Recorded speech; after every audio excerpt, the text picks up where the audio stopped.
నమస్తే 317 జీవో బాధితులు మరోసారి రోడ్డు మీదకి వచ్చి చూసినాం. మనం గతంలో కూడా గాంధీ భవన్ వేదికగా అక్టోబర్ 2వ తారీఖున గాంధీ జయంతి సందర్భంగా అప్పుడు కూడా రోడ్డు మీదకి వచ్చారు. అప్పుడు కేబినెట్ సబ్ కమిటీ వేసిన ప్రభుత్వం ఇప్పుడు మళ్ళీ ఎలాంటి రిజల్ట్ లేదు, మాకు మరీ అన్యాయం జరుగుతుందని చెప్పి 317 బాధితులు ఈరోజు వచ్చిన పరిస్థితి. ఒకసారి మాట్లాడే ప్రయత్నం చేద్దాం మనం.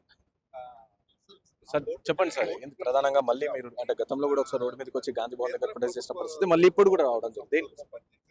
ఇప్పుడు మేము ఒకటే కోరుతున్నాము, ఈ రోజు ప్రజాప్రభుత్వం నడుస్తున్నది, ప్రజలలో భాగమైనటువంటి ఉద్యోగస్తులం మేము అడుగుతా ఉన్నాము. గత ప్రభుత్వం తీసుకొచ్చినటువంటి 317 జీవో చాలా అన్యాయమైందని చెప్పి ఇప్పుడు ఉన్నటువంటి ముఖ్యమంత్రి గారు పలు సందర్భాల్లో చెప్పడం జరిగింది. అయినా ప్రజాప్రభుత్వం మా యొక్క గోడును విని ఒక కమిటీ వేసింది. కమిటీ ఒక 8 నెలల పాటు మొత్తం సుదీర్ఘమైనటువంటి అన్ని జరిగినాయి. మొత్తం మేమందరం కూడా మాట్లాడడం జరిగింది, అంతా జరిగింది. మేము ఒకటే కోరుతున్నాం, స్థానికత అనే అంశాన్ని తేల్చమని చెప్తా ఉన్నాం.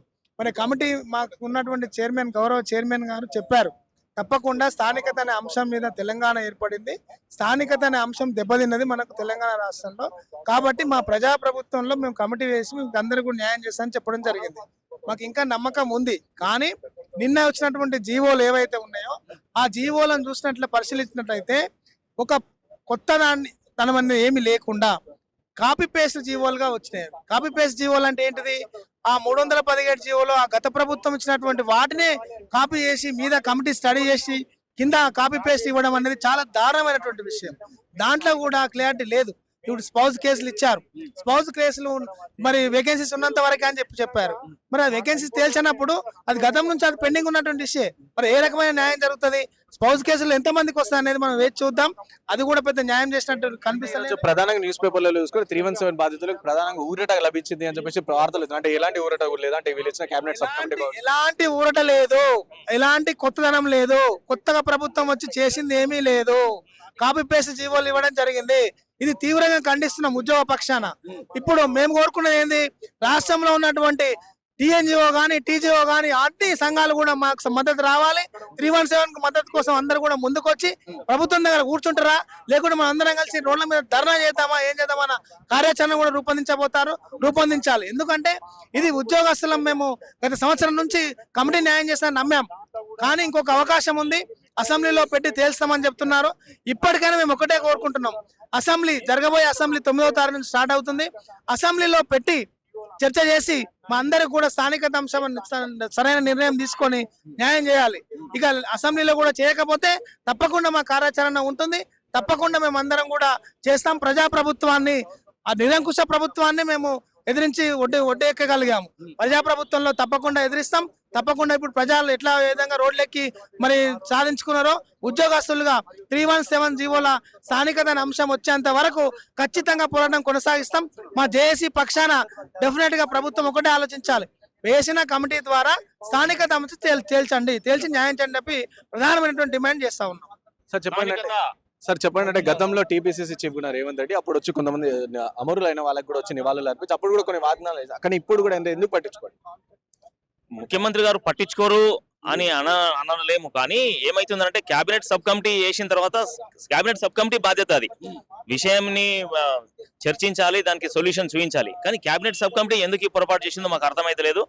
ఆ స్థానికతను పక్కకు పెట్టడాన్ని మేము నిరసించడం కోసమే ఈ రోజు ఈ యొక్క నిరసన కార్యక్రమం చేపట్టినాం. అంటే మిమ్మల్ని సంప్రదించే ప్రయత్నం చేశారు కేబినెట్ సబ్ కమిటీ ఏర్పడ్డ మొదటి రోజు మమ్మల్ని సంప్రదించారు. మాతోటే అనేక దఫాలు చర్చలు జరిగినాయి.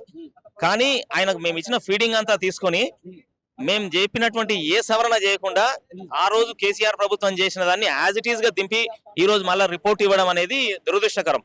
ఇది అత్యంత అనుభవజ్ఞులైనటువంటి కేబినెట్ చైర్మన్ గారు మరియు ఆ సభ్యులు ఉన్నటువంటి మంత్రులు కూడా మరి ఆ ప్రభుత్వానికి మన ప్రభుత్వానికి తేడా ఏంది అనేటువంటి చిన్న ఆలోచన కూడా చేయకుండా ఆ ప్రభుత్వం చేసిందే చేసుకొని రావడము బాధాకరం. అది కాబట్టి ముఖ్యమంత్రి గారైనా ఇప్పటికీ ఆలోచించి ఆ ప్రభుత్వం చేసిన దాంట్లో ఉద్యోగ ఉపాధ్యాయులకు డ్యామేజ్ జరిగింది కాబట్టి దాన్ని మనము బాగు చేయడం కోసమే మన ప్రభుత్వం వచ్చిన తర్వాత చేస్తామని మాట ఇచ్చినాము. దానికోసం సబ్ కమిటీ ఏర్పాటు చేసినాం. 9 నెలలు దాదాపు ఆ సబ్ కమిటీ పనిచేసింది. మరి ఏం ప్రయోజనం కలిగింది అనేది ముఖ్యమంత్రి గారు కూడా ఒకసారి ఆలోచించాలి, ప్రభుత్వ పెద్దలు ఆలోచించాలి.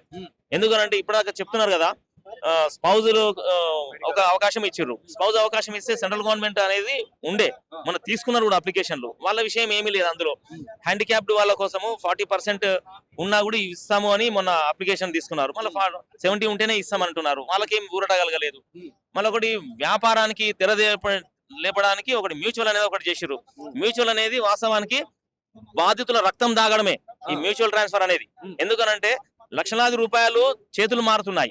ఎందుకంటే ఒక బాధితుడు తన ఆరోగ్యం బాగాలేకనో కుటుంబాన్ని చూసుకోలేకనో దూరంగా పోయి స్థానికేతర జిల్లాలో ఉండలేక ఏదో తనఖా పెట్టి లేదా అమ్ముకోనో ఎవరికో ఎవరికి ఒప్పించుకొని రావాల్సి వస్తుంది. అది అంతే తప్ప మీరు మ్యూచువల్ అంటే అంత ఈజీ అనుకోకండి. ఇంకొకటి మ్యూచువల్ అవకాశము ఇస్తే బాధితుల సంఖ్య తగ్గుతుంది అనుకోవడం ప్రభుత్వం యొక్క దురాలోచన. అది మాకు తెలుసు. ఎందుకంటే మా ముందరనే ఒక ఐఏఎస్ ఆఫీసర్ ఈ బాధితులను తగ్గించాలంటే ఒక ఉపాయంగా మ్యూచువల్ ఇద్దామని అన్నారు. అది వాస్తవానికి అది ఒక దురాలోచన. ఎందుకంటే బాధితులు వాళ్ళు ఆల్రెడీ బాధల్లో ఉన్నటువంటి వాళ్ళు ఇప్పుడు మళ్ళీ ఒకటి మ్యూచువల్ ఒకటి ఇస్తే వాళ్ళు ఎక్కడ పోయి వెతుక్కోవాలి. ఇంకొకటి అన్యాయం ఎట్లా సీనియారిటీ ఇవ్వరు వాళ్ళకి ఇంకా వీళ్ళు. ఇంకొకటి అన్యాయం ఎట్లా జరుగుతుందనంటే ఇప్పుడు ఒక అంటే ఫేవరబుల్ ప్లేస్ లో ఉన్నటువంటి ఒక ఎంప్లాయీ ఇంకొక ఏడాదిలో 6 నెలలను రిటైర్ అయ్యేట ఆయన ఏం చేస్తాడు, ఇప్పుడు మ్యూచువల్ ఇచ్చేసి వెళ్ళిపోతాడు ఆయన. అంటే అది ఎంత స్వార్థం చూడండి. ఆయన ఇక్కడ చేసినా అక్కడ చేసినా ఇంకో 6 నెలలు ఇంటికి పోయాడు ఆయన, ఏడాదిలో ఇంటికి పోయాడు ఆయన. ఆయన ఏం చేస్తున్నాడు ఇప్పుడు ఒక యువకుడికి ఏం చేస్తున్నాడు, మ్యూచువల్ ఇస్తాడు. నువ్వు ఇక్కడ వచ్చి పని చేసుకుని నేను అక్కడ వెళ్ళిపోతాను, 6 నెలల్లో రిటైర్ అవుతాను అనేది. ఇటువంటి స్వార్థపూరితమైనటువంటివి జరుగుతున్నాయి. వాస్తవానికి మేము రీసెంట్లీ ప్రభుత్వం పెద్దల్ని కలిసినప్పుడు కూడా మ్యూచువల్ ఇవ్వకండి, ఇప్పుడు మ్యూచువల్ ఇస్తే చాలా బ్లేమ్ అవుతారని కూడా చెప్పినాం. అయినా కూడా పట్టించుకోకుండా మ్యూచువల్ కి అలో చేసిండ్రు.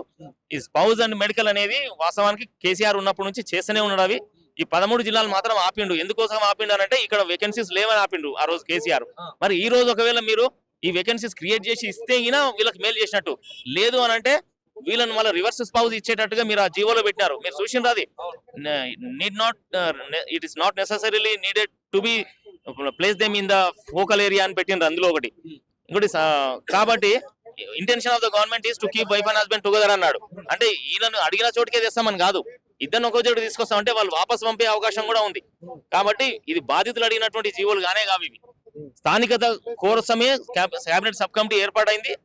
ఆ స్థానికతను ఇవ్వకుండా చిన్న చిన్న విషయాలు ఇచ్చి ఈ మీడియా కూడా ఏంటంటే కొంతమంది తెలియక 317 వాళ్ళకు ఊరట అనేటువంటి హెడ్డింగ్లు రాస్తున్నారు. అది తప్పు. ఇంకొక ఏ ప్రెస్ అది ఏ మీడియా రాసింది ఈరోజు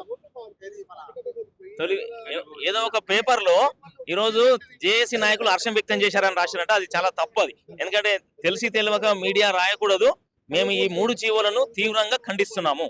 స్థానికత లేనిటువంటి ఎటువంటి జీవో వచ్చినా కూడా ఈ ఉద్యోగ ఉపాధ్యాయ జేఏసీ తరపున మేము తీవ్రంగా ఖండిస్తూనే ఉంటాము. న్యాయం జరిగే వరకు పోరాడుతూనే ఉంటాము. ముఖ్యమంత్రి గారు ఇప్పటికైనా చొరవ తీసుకొని కేబినెట్ సబ్ కమిటీని మళ్ళీ కూర్చోబెట్టుకుంటారా లేదా బాధితులను లేదా నిపుణులతో ఒకసారి చర్చించి దానికి రిపోర్ట్ కి సవరణ చేసి మళ్ళీ జీవో విడుదల చేస్తారా? వారికి అవకాశం వారికి అప్పీల్ చేస్తున్నాం మేము. ఇది కాబట్టి త్వరలో దీన్ని క్లోజ్ చేసేస్తే ఉద్యోగ ఉపాధ్యాయులు ప్రశాంతంగా విధి నిర్వహణలో మునిగిపోతారు. లేదా ఇట్లా రోడ్ల మీద పడి ప్రతి సెలవు రోజు వచ్చి సెక్రటరియట్ చుట్టూ లేదా మంత్రుల చుట్టూ వచ్చి ప్రాధాన్యపడాల్సి వస్తుంది.